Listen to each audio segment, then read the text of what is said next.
Hello, kamusta?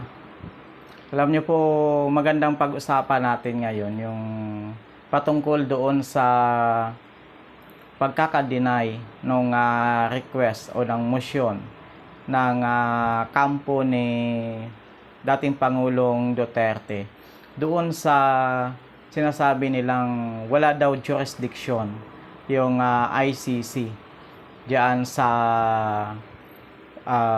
kaso o sa dating Pangulong Duterte kasi nga ang katwiran ng kampo ng dating Pangulo ay ang Pilipinas daw ay hindi nakasali o umalis na diyan sa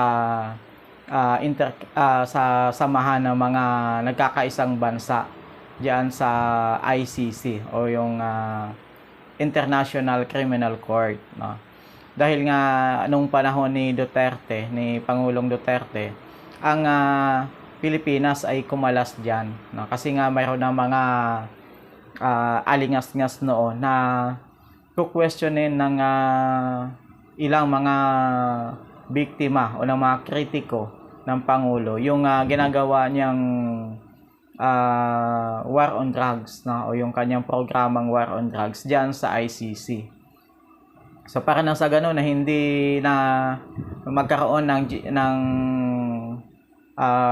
pakialam yung ICC sa Pilipinas doon sa ginagawa ng ating bansa doon sa pag-implementa diyan sa war on drugs, kumalas ang Pilipinas diyan sa samahan na yan, no? Sa International Criminal Court, no? Subalit nung isang araw lang ay lumabas yung desisyon ng International Criminal Court ng First Chamber at doon sa desisyon nila ay pinanindigan nila na ang International Criminal Court ay mayroong jurisdiction diyan sa dating Pangulong Duterte. So kaya ang kaso o yung pagdinig sa kaso ng Pangulong Duterte o ng ex-President Duterte ay tuloy-tuloy diyan sa ICC. So sa ngayon ay nakakulong pa rin siya diyan, no?